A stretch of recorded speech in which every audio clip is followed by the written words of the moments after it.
ఉద్యోగులందరికీ కూడా ఈపీఎఫ్ఓ మరో శుభవార్త అయితే చెప్పింది. పార్షియల్ విత్డ్రా నిబంధనలన్నీ కూడా మరింత సరళీకృతం చేస్తూ, అంటే మరింత సులభతరం చేస్తూ ఇప్పుడు గుడ్ న్యూస్ చెప్పింది. సాధారణంగా ఇంతకు ముందు ఈపీఎఫ్ఓకి సంబంధించి ఏదైనా అత్యవసర నిమిత్తం మనం డబ్బులు కావాలని చెప్పేసి అప్లికేషన్ పెట్టుకుంటే అది చాలా రోజులు అయితే పట్టేది. ఇప్పుడు ఈపీఎఫ్ఓకి సంబంధించి 3.0 వెర్షన్ అయితే తీసుకొచ్చామని చెప్పేసి చెప్తున్నారు. ఎప్పుడు కావాలంటే అప్పుడు విత్డ్రా చేసుకోవచ్చు అన్నారు. ఇక ఏటీఎంల ద్వారా కూడా తీసుకోవచ్చు. అందులో కూడా ఇప్పుడు నిబంధనలు మరింత ఈజీ చేశారు. దానికి సంబంధించి కొత్త అప్డేట్ అయితే వచ్చింది. ఏంటని చూస్తే దేశంలో ఉన్నటువంటి వేతన జీవులందరికీ కూడా ఉద్యోగుల భవిష్య నిధి సంస్థ ఈపీఎఫ్ఓ ఇప్పుడు తీపి కబురు చెప్పింది. ఈ మేరకు పార్షియల్ విత్డ్రా నిబంధనలు మరింత సులభతరం చేస్తూ కీలక నిర్ణయం తీసుకుంది. దీంతో ఉద్యోగులకు సంబంధించిన మెడికల్ అవసరాలు కానీ, వివాహం కానీ, లేదంటే ఇల్లు కొనుగోలు లేదా నిర్మాణం వంటి అవసరాలకు అర్హత కలిగిన బ్యాలెన్స్ లో 100% వరకు కూడా మీరు విత్డ్రా చేసుకునే అవకాశం కల్పించింది.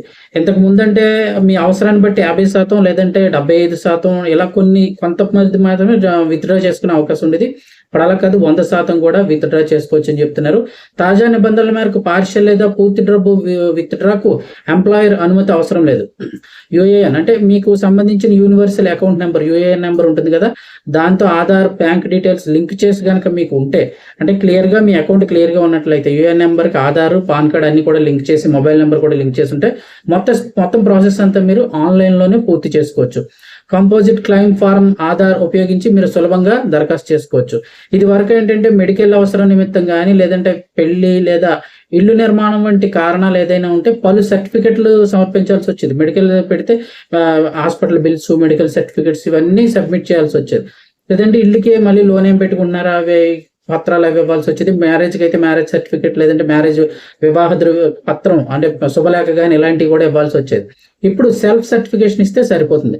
11 ముఖ్య కారణాలతో పార్షియల్ విత్డ్రాకు అనుమతిస్తారు. వాటిలోది అంటే 11 కారణాలతో మీరైతే డబ్బులు విత్డ్రా చేసుకోవచ్చు. ఆ కారణాలు ఏంటి అంటే మెడికల్ చికిత్స నిమిత్తం, అలాగే ఉన్నత చదువులు, మీ పిల్లలు ఎవరైనా ఉన్నత చదువులు చదువుకోవాలంటే వాటికి, అలాగే పెళ్లి నిమిత్తం మీకు కానీ మీ ఇంట్లో ఎవరైనా అన్నదమ్ములు లేదంటే పెళ్ళిళ్ళు ఎవరైనా ఉన్నా వారి కోసం కానీ, ఇల్లు కొనుగోలు చేయడం లేదా ఇల్లు కట్టుకోవడానికి, ఆల్రెడీ స్థలం ఉంటే ఇల్లు కట్టుకోవడానికి, లేదంటే కట్టేసిన ఇల్లు కొనుక్కోవడానికి, లేదంటే ఉన్న ఇల్లు రెనోవేషన్ చేసుకోవచ్చు. ఏదైనా మోడిఫికేషన్ లేదా ఎక్స్ట్రా పోర్షన్ వేసుకోవాలన్నా మీరు డబ్బులు విత్డ్రా చేసుకోవచ్చు. ఇక అలాగే home loan repayment, already home loan ఉంది, దాన్ని వడ్డీ ఎక్కువైపోతుంది, కట్టలేకపోతున్నాం ప్రతి నెల అనుకుంటే ఈ డబ్బులు తీసి రీపేమెంట్ కూడా చేసుకోవచ్చు. అలాగే ఎలక్ట్రిసిటీకి అటువంటి అత్యవసరాలన్నీ కూడా ఈ అమౌంట్ అయితే విత్డ్రా చేసుకోవచ్చు.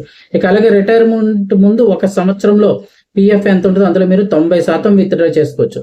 ఇక 5 సంవత్సరాలు ఉంది ఇంకా మాకు సర్వీస్ అంటే కనుక అంతకు ముందు విత్డ్రా చేస్తే టీడీఎస్ వర్తిస్తుంది. అందుకు మీరు ఫామ్ 31 ఉపయోగించి దరఖాస్తు చేసుకోవాల్సి ఉంటుంది.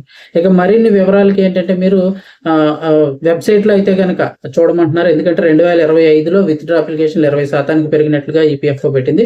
దీనికి సంబంధించి యూనిఫైడ్ పోర్టల్ mem.epfindia.gov.in వెబ్సైట్లో మీరు చూస్తే ఇంకా ఖచ్చితంగా రూల్స్ అండ్ రెగ్యులేషన్స్ అన్ని కూడా ఉంటాయి. ఓవరాల్గా చూస్తే నిబంధనలన్నింటినీ కూడా చాలా ఈజీ చేసేసారు. సో ఇన్ఫర్మేషన్ ఇస్తే తప్పకుండా ఒక లైక్ చేయండి, ఛానల్ని కూడా సబ్స్క్రైబ్ చేసుకోండి.